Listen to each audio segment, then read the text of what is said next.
할렐루야. 아멘. 또 오늘 거룩한 주일을 맞이하여서 우리가 함께 예배하며 말씀을 나눌 때에 이 말씀 가운데에서 우리가 나에게 주어지는 말씀을 발견하고 하나님 앞에 세워주는 귀한 시간을 소원합니다. 동행이라는 말, 참 동행이라는 말을 들으면 따뜻한 느낌이 듭니다. 누군가가 나와 함께 해준다는 게 동행이잖아요. 특히나 내가 어떤 어려움에 빠졌다든지 어떤 힘든 일을 당했을 때 그때 누군가가 옆에서 위로하면서 나와 동행해 준다면 그러면은 외로움은 반으로 줄죠. 그리고 위로가 되죠. 뭐 그 일이 해결되지 않고를 떠나서 누군가가 나와 함께 동행해 준다는 것만으로도 힘이 됩니다. 우리나라에 그 상조회사들이 있는데 그 상조회사 중에서 가장 그래도 오래되고 그리고 알아주는 상조회사가 보람상조라는 회사가 있습니다. 보람상조. 이 보람상조가 강조하는 그 말 중에 뭐가 있냐면 요람에서 무덤까지라는 말을 합니다. 그러니까 태어나면서부터 무덤에 가는 때까지 우리가 모든 것들을 당신의 뒤를 돌봐드리고 동행해 주겠습니다. 이런 슬로건을 가지고 하고 있습니다.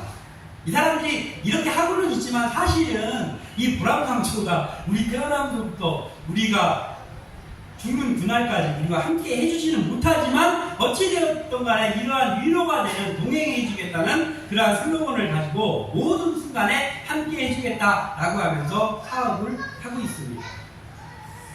그런데 이들은 말은 이렇게 하지만 다 할 수 없는데 그런데 우리의 태어나면서부터 우리가 저천국에 가는 그날까지 우리와 동행해주는 분이 한 분 계시죠.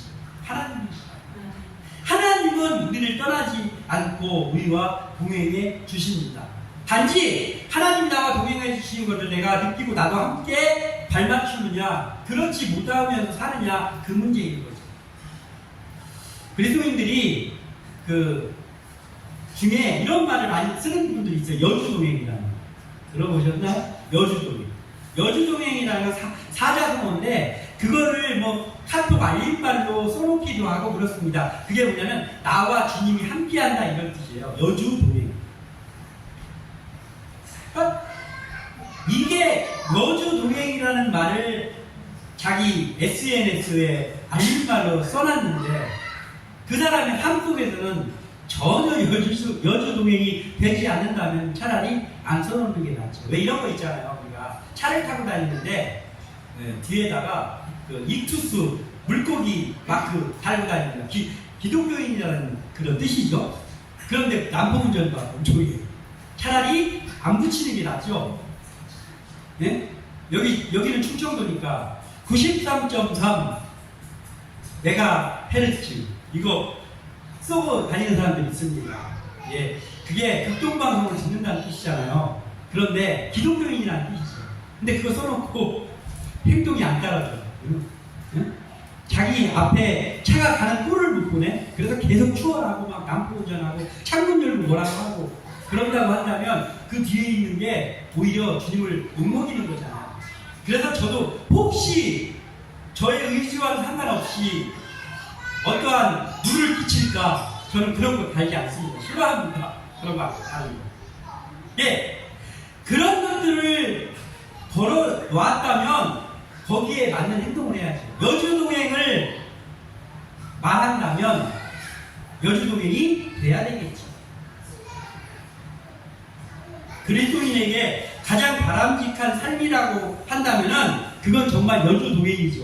주님과 내가 동행하는 것. 그렇습니다. 그런 삶이 되기를 소원합니다. 누군가 사람이 나와 옆에서 동행해주고 내 말을 들어주고 어깨를 다독거려 주기만 해도 위로가 되고 그리고 뭔가 그런 슬픔이 반감되는 것을 느낄 수 있는데 우리 옆에서 동행해 주시는 분이 사람이 아니고 우리 주님이라고 합니다. 그리고 그 우리 주님이라는 걸 내가 느끼고 있다고 한다면 그러면 우리의 발걸음은 더욱더 힘차겠죠. 더욱더 보람 있는 여정이 될 것입니다. 지금 나의 주님과의 동행이 잘 되고 있습니다. 지금 내 주님과 동행 전선의 이상은 뭡니까? 만약에 그렇다고 한다면 계속해서 이상으로 여주 동행이 이루어지기를 소원합니다. 그런데 혹시 내 마음속에 주님과의 동행을 생각할 때 이게 지금 내가 지금 주님과 동행이 잘 되고 있는지 가끔은 모르겠고 가끔은 헷갈리기도 하고 내가 잘하고 있나? 내 옆에서 지금 예수님이 같이 걸어주고 계신가? 이런 것들이 느껴지다가도 홀로 있는 것 같은 느낌이 들 때도 있거나 한다면 그러면 오늘 말씀을 통해서 그리스도인의 동행이 어떻게 이루어져야 되는지를 말씀을 통해서 살펴보고 우리의 여정이 올바른 주님과의 동행이 되시길 그리고 그러한 발걸음으로 이 시간에 세워지시기를 소원하면서 말씀을 나눕니다. 오늘 말씀의 제목이 동행 잘 되고 있습니까? 잘 되고 있나요? 네. 먼저 우리가 살펴봐야 될 것은 동행. 이 동행은 주님과의 동행을 말하는 거예요. 하나님과의 동행. 동행은 일상 안에서 하는 거다. 일상 안에서. 창세기 5장은 어떤 사람이 누구를 낳고 그리고 그 태어난 사람이 자녀를 낳으면서 살다가 죽었더라라는 이야기입니다. 누가 태어나서 이렇게 살다가 죽었더라라는 이야기가 창세기 5장의 내용입니다. 그런데 그 중에 다른 사람들은 다 태어나서 마지막이 다 죽었더라로 끝났습니다. 근데 한 사람 그렇게 끝나지 않은 사람이 한 명이 있습니다. 그게 누구냐면은 오늘 우리가 다루려고 하는 에녹입니다. 에녹이라는 사람은 죽음을 보지 않고 하나님이 하늘로 데려가 버린 사람입니다. 에녹. 그래서 에녹의 내용을 보면 죽었더라로 끝나지 않습니다. 그가 세상에 있지 않더라 이렇게 끝났습니다. 21절과 오늘 보면 21절과 22절을 같이 읽어보겠습니다. 시작. 에녹은 65세에 무두셀라를 낳았고 무두셀라를 낳은 후 300년을 하나님과 동행하며 자녀들을 낳았으며 아멘. 자, 이 말이 뭡니까? 에녹이 하나님과 동행하며 라고 기록하고 있습니다. 하나님과 동행하며. 에녹이 하나님과 동행했다. 여기서 원어 성경에는 이 동행하며 라는 단어를 할라크라는 단어, 히브리어를 썼습니다. 할라크. 이 뜻이 뭐냐면 걷다, 산책하다 이런 뜻인데 혼자가 아니고 함께 걷다, 함께 산책하다 라는 의미의 단어입니다. 근데 오늘 이 창세기 5장에서는 이 단어의 뜻이 어떻게 쓰였냐면 친밀한 관계를 유지하다. 친밀한 관계를 유지하다. 인격적인 교제를 나누다. 이런 뜻으로 쓰인 것이 동행하며입니다. 누구와요? 하나님과. 에녹이. 친밀한 관계를 유지했다. 그리고 인격적인 교제를 했다라고 쓰여진 단어입니다. 자, 그렇다면 에녹이 이렇게 했는데 이 에녹이 그러면 어떤 상황에서 하나님과 친밀한 관계를 유지했고 그리고 인격적인 교제를 했는가? 즉 하나님과 어떤 상황에서 동행을 했는가가 중요하잖아요. 그는 어떤 상황에서 그렇게 했냐? 일상 속에서 그렇게 했다는 거예요. 일상 속에서 다른 사람과 똑같이 살아가는 그 일상 속에서 하나님과 동행하는 삶을 살았다라는 거예요. 하나님과 동행하며 자녀를 낳았으며 자녀를 낳으며 우리 여기도 임태중의 일 사모님이 있지만 자녀를 낳는 일은 일상입니까? 특별한 일입니까? 물론 특별한 일이지만 일상입니다. 특히나요 이 시대 창세기 5장의 시대에는 지금 인류가 막 형성돼가지고 인류가 막 이렇게 퍼져 나가는 데이잖아요. 사람들이 막 몇백 명씩 살았어요. 천년 가까이 살았어요. 이렇게 보면. 그래서 그들에게 있어서는요, 자녀를 낳았으면 이게요, 지금보다 훨씬 더 중요한 일입니다. 자녀를 낳아. 왜냐하면 종족이 번식이 돼야 되는 시기예요. 그래서 자녀를 낳는 일을 뭐다 여기다 써놨나, 그게 굉장히 중요한 일이에요. 그래서 그리고 일상입니다. 자녀를 낳는 일이 중요한데 일상 속에서 일어나는 일이에요. 그것을 에녹은 안 한 게 아니고 에녹은 하나님과 동행하면서 그 일을 했어요. 하나님을 모르는 사람은 그냥 자녀를 또 생산하고 그러면서 살아간 거지만 에녹은 하나님과 동행하며 자녀를 낳았으며 일상 속에서 그는 하나님과 동행했다는 거예요. 에녹이 사람들과 따로 떠나가지고 혼자 어디 뭐 동굴 같은데 살면서 이 사람을 죄인 가운데 내가 있으면은 내가 하나님과 어떻게 할 수가 없어 헷갈려가지고 그러니까 나는 저 산꼭대기에 동굴에서 혼자 경건하게 수도승처럼 그렇게 살겠다 이렇게 한 게 아니라고 해요. 그 사람들 죄 짓는 사람들도 살고 나한테 유혹하는 사람들도 여전히 있고 그러한 그 일상 속에서 에녹은 하나님과 동행했다. 그래서 그 동행이 더 특별했습니다. 왜냐하면 일상 속에서 막 나를 유혹하는 거, 나를 힘들게 하는 일들이 여전히 있는 가운데에서 하나님과 동행했기 때문에 더 특별하다고 동행이. 성경에는요 세례 요한 같은 사람들이 있어요. 특별한 사람, 특별한 경우입니다. 몇 명 없어요. 세례 요한은 태어나면서 광야에서 혼자 살았어요. 그리고 메뚜기와 소청을 먹고 낙타, 토록 그걸 입고 아무도 없는 광야에서 살았습니다. 왜냐하면 하나님이 그를 특별하게 불렀거든요. 예수님의 길을 예비하고.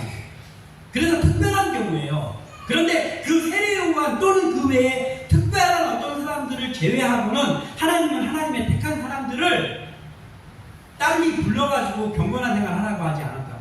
일상 속에서 섞여 살으라고. 응? 그래가지고 하나님이 택한 자녀를 일상 속에서 연단했고 일상 속에서 훈련을 했어요. 그리고 일상 속에서 동행해 주셨습니다. 에녹도 마찬가지였어요. 우리도 마찬가지였어요. 그 이유는 뭐냐면요, 우리에게 일상이 중요하기 때문이에요. 왜 일상이 중요하냐면요, 하나님께서는 일상 속에서 하나님의 택한 사람들에게 무언가 일을 하게 하시려는 목적에서 우리를 불러주셨거든요. 일상. 그러니까 연단을 해도 일상 속에서 사람들 속에서 하는 거예요. 자, 그러면 하나님이 우리에게 무엇을 하려고 우리를 불러주셨나? 하나님이 가장 큰 관심을 가지고 있는 일을 하려고 부르셨겠죠, 우리 택한 사람들을. 자, 그러면 하나님이 가장 크게 생각하는 하나님의 일이 무엇입니까? 하나님. 바로 사람을 살리는 일, 영혼을 구원하는 일입니다. 하나님은 처음에 천지를 창조하실 때도 사람과 교제하기 위해서 천지를 창조하셨습니다.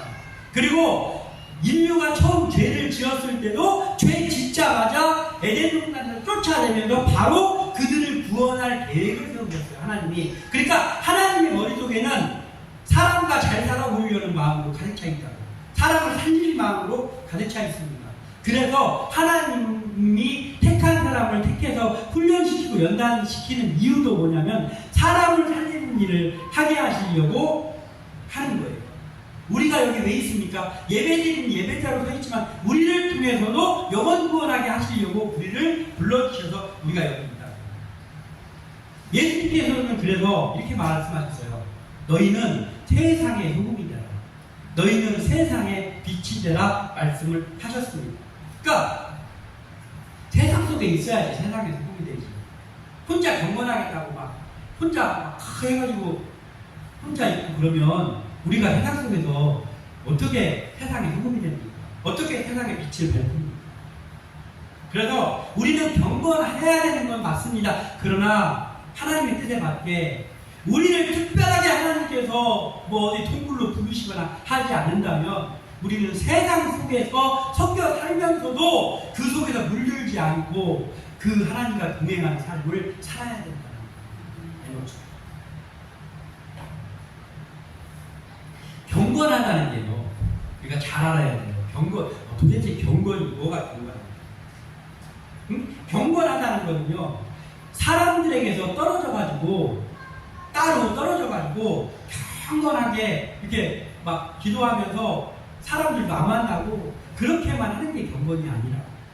근데 우리가 잘못 알면 이런 걸 경건으로 알 수가 있어요. 진정한 경건이라는 건 뭐냐면은 사람들을 떠나서, 속세를 떠나서 하나님 앞에만 있는 것, 사람들과 관계를 끊어버리는 것, 이게 경건이 아니고요.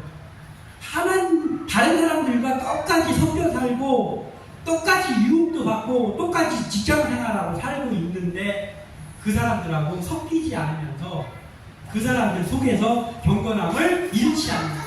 이게 진짜 경건입니다. 우리가 해야 될 경건은 이런 경건이에요. 우리가 해야 될 경건. 그리고 에녹도 이런 경건함 속에서 사는 거예요. 하나님과 동행했는데 똑같이 자녀를 낳고 똑같이 살았어요. 에녹은 남들과 다름없이 자녀를 낳고 살아가는 일상 속에서 지속적으로 하나님과 친밀하게 인격적인 교제를 통해 동행했다. 그 일을 수백 년 동안 했다는 거예요. 진정한 경건, 진정한 거룩은요, 눈으로 볼 때 거룩해 보이는 것, 그게 아닙니다. 거룩한 옷 입고, 목소리도 원래 내 목소리 아닌데, 이런 게 거룩이, 이런 게 경건이 아닙니다. 평범함 속에서 평범한 사람으로 보이지만 그 속에 섞여 살면서 그리스도인으로서의 색깔을 잃지 않고 하나님과 지속적으로 소통이 이루어지는 그 동행하는 것, 그것, 즉 동행은 일상 안에서 하는 거다라는 거예요. 우리의 동행이 이러한 동행이 되기를 소원합니다. 그리고 동행은요, 성령 안에서 하는 거예요. 성령 안에. 마음속에, 그러니까 하나님을 믿지 않아, 마음속에 하나님을 모시지 않은 사람이, 또는 교회를 다니고 있어 신앙생활 하고 있는데 실제로 신앙생활 하고 있지만 아직 예수를 못 만났어. 많습니다. 예수를 못 만나. 그러니까 마음속에 하나님이 없어요. 교회를 다니고 있는데도. 그럼 그 사람은 하나님과 동행입니까? 하나님과 동행이 아닙니다. 하나님과 동행 아닙니다. 동행 못합니다. 마음속에 하나님이 있지 않은 사람은 하나님과 동행 못합니다. 그러면 마음속에 하나님이 있어야 되잖아요. 마음속에 하나님이 있는 그 상태를 일컬어서 바로 성령 충만이라고 합니다. 마음속에 하나님이 계시는 것을 성령 충만이라고 해요. 그러면 뭐예요? 성령이 내 마음속에 계시지 않다면 나는 하나님과 동행이 자체가 안 되는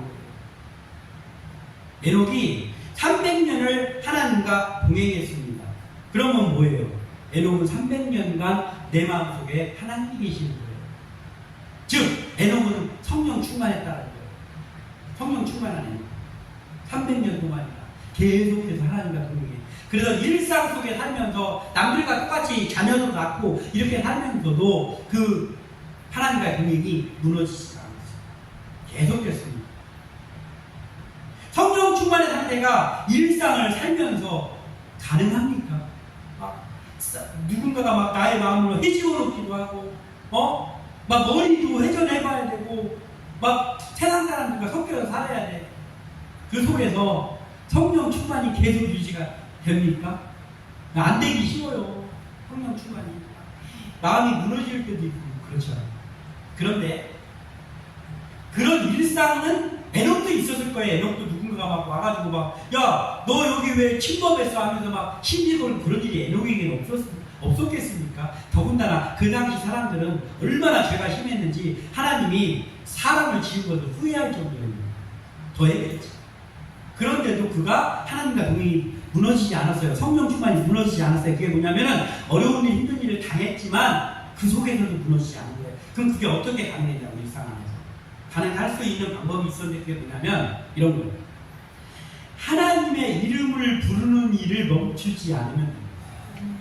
하나님의 이름을 부르는 일을 멈추지 않으면 성령 충만 유지가 됩니다. 하나님의 이름을 부르는 일, 그게 뭐예요? 기도예요, 기도. 하나님이라고 기도라고, 기도. 거창한 게 아니에요. 하나님의 이름을 부르는 일이 나에게서 멈추지 않는다고 하면, 즉 기도가 멈추지 않는 한 나는 어려운 일도 당하고 하지만 그 속에서 마음이 무너지기도 하지만 내 마음에 성령은 여전히 충만하게 나와 동행해 주신다는 거예요. 에녹이 이랬다는 거예요. 우리도 이러한 에녹이 그랬던 일이 우리에게 있어야 됩니다. 24절에 보면요, 에녹이 하나님과 동행하더니 하나님이 그를 데려가심으로 세상에 있지 아니하였더라. 아멘. 에녹이 하나님과 동행하더니 300년간이요. 에녹이 계속 성령 충만했다는 걸 알 수 있죠. 네, 즉 에녹은 하나님과 계속 동행했다는 건 뭐냐면 하나님과의 대화가 끊기지 않았다는 거예요. 300년 동안이나. 근데 그 하나님과 300년 동안 대화가 끊기지 않았다는 건 그게 뭐예요? 하나님 앞에 에녹이 300년 동안 기도가 끊기지 않았다는 거예요. 기도가 하나님과의 대화잖아요. 그랬기 때문에 하나님과 300년이나 계속해서 동행을 하다가 드디어는 하나님이 야, 나랑 계속 좀 대화를 하자. 그래서 아예 데려가 버렸어요. 에녹. 우리의 삶이 이러한 하나님과 대화가 끊기지 않는 성령 충만의 삶, 기도하는 삶 되기를 소원합니다. 예수님의 생전에 예수님이 살아계실 때 제자들이 예수님과 같이 있으면서도 예수님과 소통이 잘 안 됐잖아요. 소통이 잘 안 됐는데, 그런데 오순절에 성령 충만이 되고 났더니 그때부터 이들이 예수님과 진짜 동행이 시작돼요. 예수님 이제 가셨는데 그때부터 진짜 동행은 그때부터 시작됐어요. 근데 그들이 예수님과 진짜 동행이 시작됐을 때는요, 예수님이 있을 때보다 제자들이 훨씬 힘들었어, 제자들은. 왜냐하면 그때는 예수님이 있었잖아요. 근데 예수님이 없어. 근데 예수님과 동행이 계속해야 돼. 성령 충만해요, 지금. 그런데 힘든 일이 훨씬 많았잖아요. 예수님이 있었을 때는 보통 바리새인들이나 이런 사람들이 와도 제자들을 공격을 안 하고, 제자들이 심지어 잘못을 했을 때도 그들의 목표는 예수님이었어요. 그래서 야, 왜 이 제자들은 손 안 씻고 밥 먹냐 하면서 제자들한테 하지 않고 예수님을 공격했다. 예수님이 힘들었어요. 그런데 오순절에 성령 충만이 되고 나서 전도하러, 복음 전하러 제자들이 다닐 때는 예수님 없잖아요. 예수님 없고, 그리고 그때부터는 사람들이 그들, 제자들을 핍박했습니다. 어려운 일. 일상 속에서 너무 힘들었어요. 죽이려고 하고 그랬어요. 그런데 그들은 그때부터는 성령 충만으로 인해서 계속해서 하나님 앞에 기도하면서 나갔기 때문에 계속 하나님과 동행하는 거예요. 진짜 동행이 그때 이루어진 거예요. 그러고 났더니 순교하는 날까지 주님과의 동행이 멈추지 않았습니다. 주님과 같이 먹고 같이 자고 동고동락 하고도 성령 충만하지 못했을 때는 동행이 잘 되지 않았는데, 성령 충만했더니 그때부터 진짜 동행을 했다. 우리가 별 볼 일 없는 삶이라고 해도 우리가 성령 충만하면, 그래서 하나님 앞에 대화를 계속해서 하면, 기도를 계속해서 하면, 그러면 우리에게 힘든 일이 그래도 옵니다. 그래도 오지만 내가 성령 충만하고 하나님을 찾는 기도가 멈추지 않으면 성령 충만 안에서 하나님과의 동행이 이어집니다. 진짜 동행이 이어집니다. 예수님이 사역을 시작하기 전에 예수님도 이 땅에 태어나셨을 때는 완전한 사람으로 태어나셨잖아요. 그래서 사람이 했던 일을 다 했어요. 그래서 예수님이 목수로 30년 동안 살다가 이제 그 하나님이 명령한 구속사역을 시작하시려고 제일 먼저 한 게 뭐냐면 세례요한에게 가서 세례요한에게 세례를 받습니다. 세례를 받았어요. 그리고 세례를 받고 났더니 하늘에서 성령이 예수님께 임했어요. 예수님께 임하고 음성이 들려서 이는 내 사랑하는 내 아들이다라고 하면서 그때부터 사역이 시작되는데, 그렇게 하고 나서 예수님께서 광야로 가셨어요. 40일 동안 금식하십니다. 40일 동안 금식해. 그리고 이제 그 사역을 감당할 준비를 하셨어요. 그랬더니 예수님께서는 40일 동안 금식이 딱 끝나고 났을 때 어떤 상태였을까요? 성령 충만의 상태가 되었습니다. 예수님이 성령 충만의 상태가 되었으니까 그때부터 막 사역이 막 이루어졌습니까?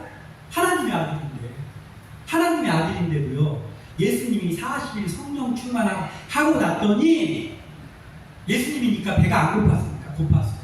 무지하게 고팠을 것 같아요. 그런데 제일 먼저 마귀가 찾아옵니다.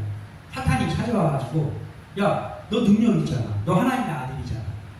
너 여기 돌멩이 가지고 네가 말만 한마디 하면 이거 떡으로 변할 거 아니야? 너 배고프잖아. 빨리 해봐 한번. 능력 한번 해봐. 나도 보고 싶다. 그렇게 했잖아요.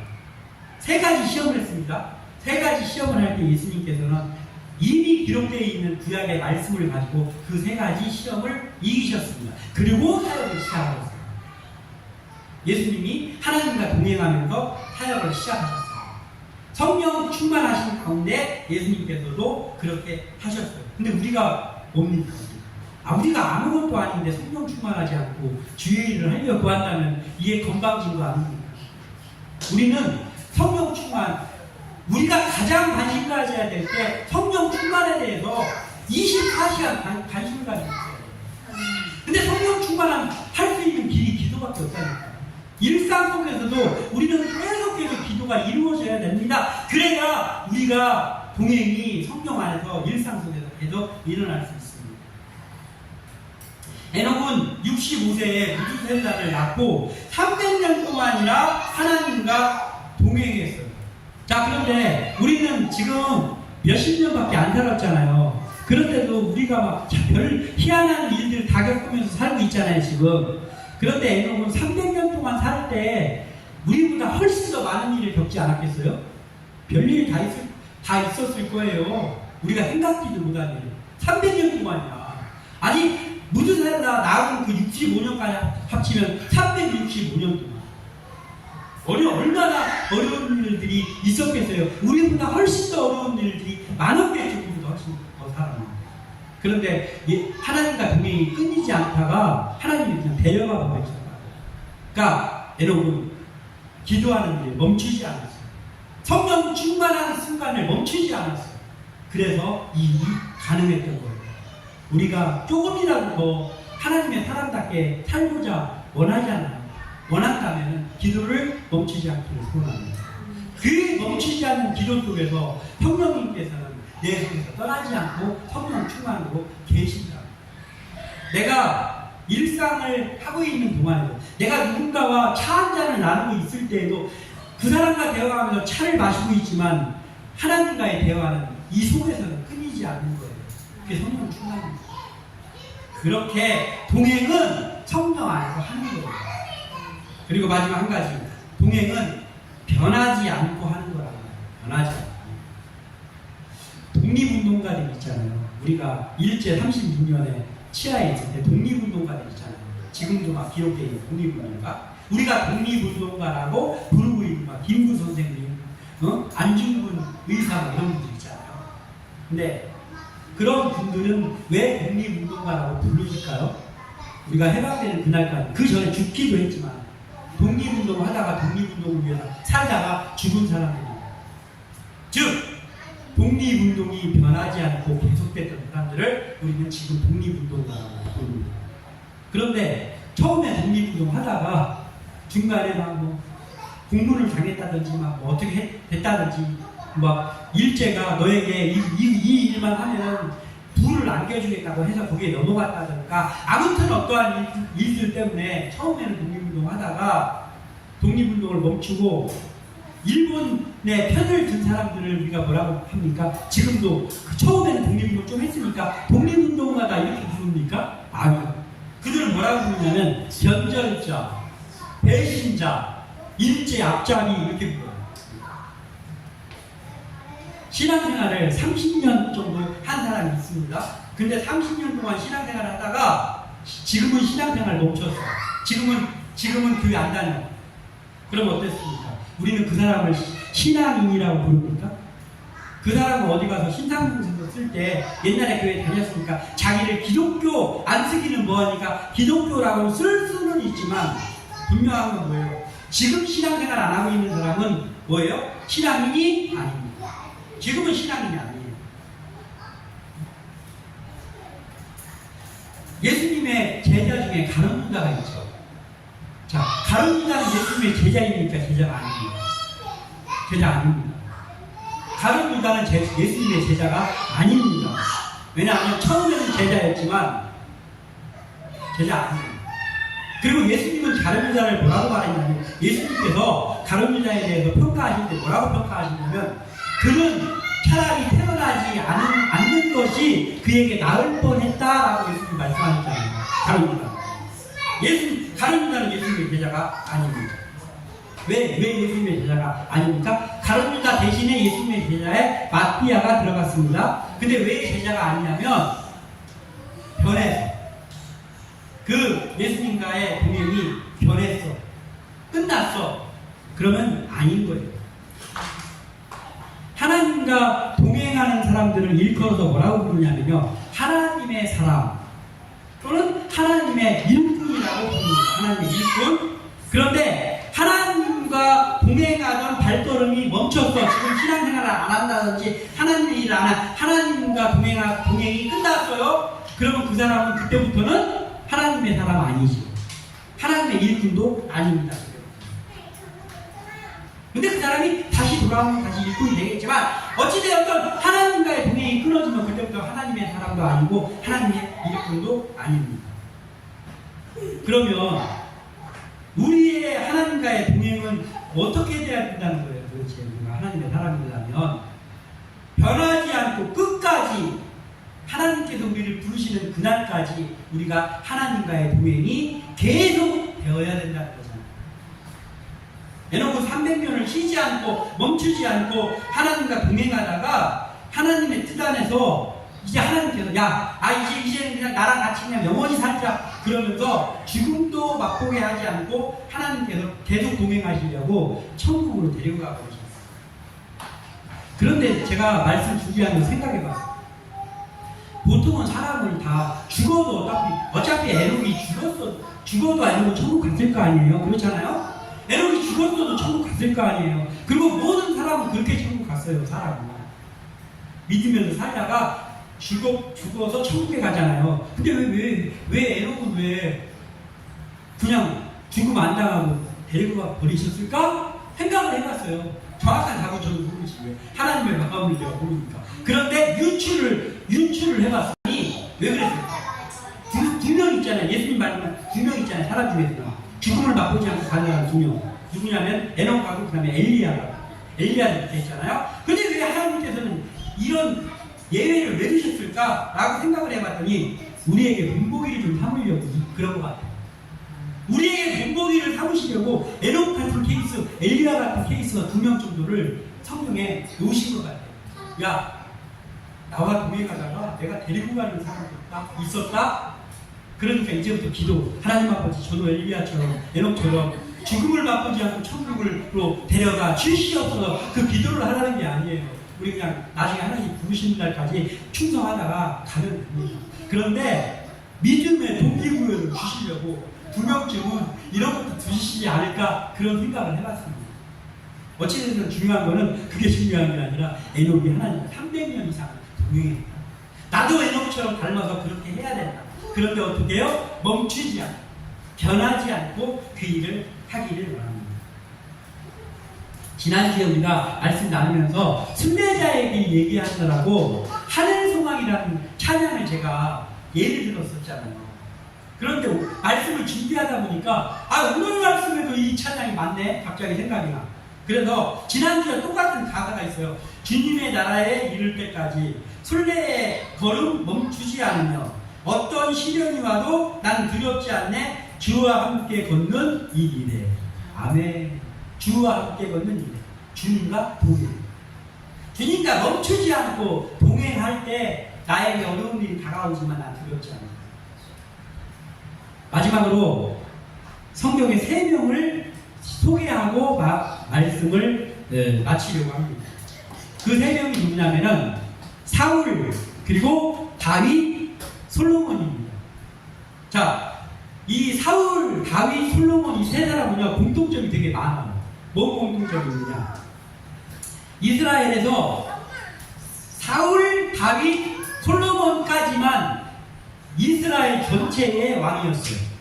솔로몬 다음에 왕이 된 르호보암부터는 왕국이 갈라져가지고 북이스라엘, 남유다로 갈라졌습니다. 근데 사울, 다윗, 솔로몬까지만 이스라엘 전체의 왕이었습니다. 이 세 사람 공통점이에요. 또 하나는 뭐냐면 하나님이 세운 왕들이에요. 이 세 명이 다. 그리고 멋있게 시작됐던 왕들입니다. 이 세 명이 다. 멋있게 시작됐어요. 이게 공통점이에요. 그 다음에 또 하나의 공통점이 있는 게 뭐냐면 이 사람 세 명이 다 왕을 딱 40년 했어요. 세 명이 다 똑같이 왕을 40년 했습니다. 이게 공통점이에요. 그런데 이 세 명에게는 끝이 달라요. 끝은 달라요. 끝은 다릅니다. 이걸 얘기하려고 합니다. 자, 사울은 어땠습니까? 맨 처음에 왕으로 택함받아갖고 그 왕의 시작이 됐을 때요. 굉장히 멋있는 사람이었잖아요. 그런데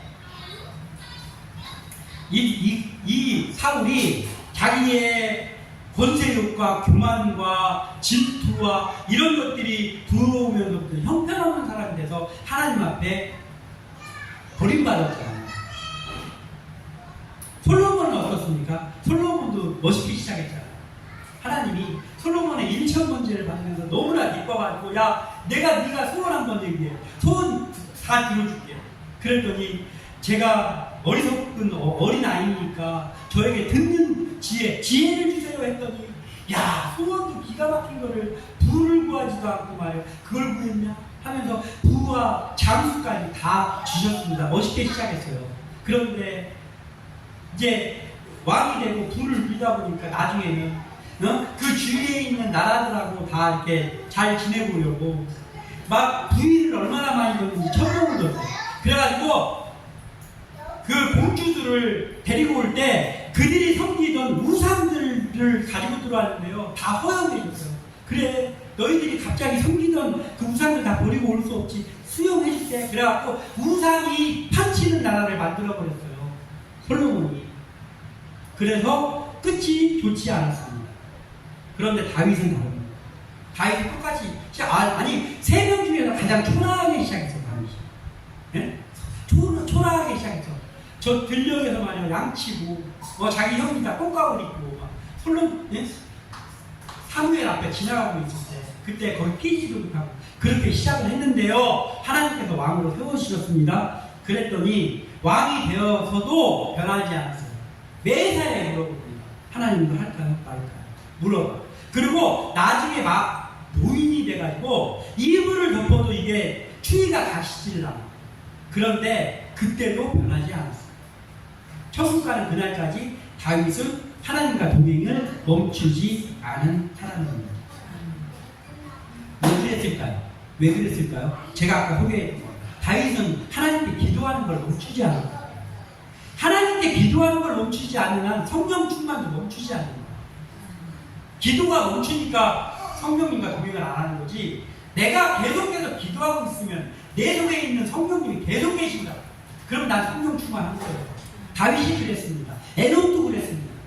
그래서 멋있는 삶을 평생 살 수 있었습니다. 우리의 인생이 기도가 멈추지 않기를 소원합니다.